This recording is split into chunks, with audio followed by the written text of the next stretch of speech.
Նախքան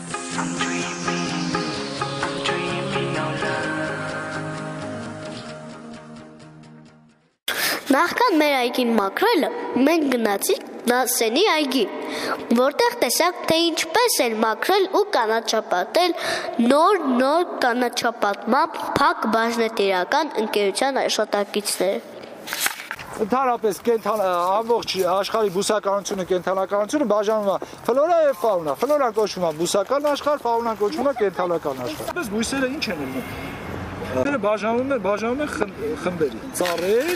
թթեր եւ խոտաբույսեր։ Ուրեմն ծառերը ունենում են մինչեւ ասենք էվկալիպտները, սեկվոյաները, դրանք հզորած ծառեր են։ Մինչեւ 70-80 մետր բարձրություն են։ Բարձրակարգ բույսերը պարտադիր կերպով պետք է ունենան իրաց օրգանները։ Արմատ, ցողուն, տերև, աղիք, պտուղ, սև։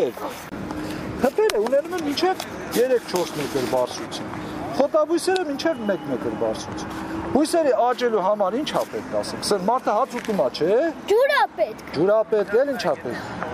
Ջուր, հող։ Հող է պետք, էլ ինչ է պետք։ Մեկ էլ լույս է պետք, մեկ էլ արևի լույս է պետք, չէ՞ որ ինքը աճի։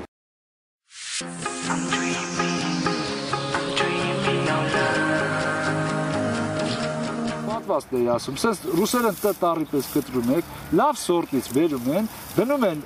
աչքը, այս փոքր տերում եք, եսի աչքա կետ։ Այս սուլտանակով կտրում են, այս տեղադրում են բանի մեջ, տայի պես որ կա, տեղադրում են ընդեղ, հետո փաթաթում են, կսում են այգու մածիկ ու պինդ կապում են։ Այգու մածիկը ո՞րն է։ Այգու մածիկը ճարպերից բանից պատրաստված բան է, որ կսում են օդ չխաղա մեջ։ Հիմնական դրան չէ, ծառերի վրա կսում են, կիր են կսում։ Հետո կսում են, որ բլոժները, ворթերը, չէ, ворթերը մենակ դրա համար չէ։ Որ բլոժները բաները բոլորը սատկեն, ասենք։ Բացի դրանից, ինքը որ ծառը չարևահարվի, ինքը կատարում է նաև այդ արևահարման process-ը սպիտակը անդրադարձնում է։ Դուք ինչ տարածքներ եք կանաչապատում։ Մենք մասիվի բոլորս այգիները կանաչապատում ենք տրոտուարների հետ միասին։ Իսկ դուք ո՞նց եք անում, որ այսպիսի գեղեցիկ ծաղիկներ եք ցանում։ Մի մասը ստանում ենք ջերմոցից, մի մասը մենք ենք աճացնում Ազրչյան։ Քաղաքապետարանը ունի ջերմոցներ, տեցի կռուգում, ընդերից ստանում ենք, բերում ենք, ձևավորում ենք, բազմացնում ենք։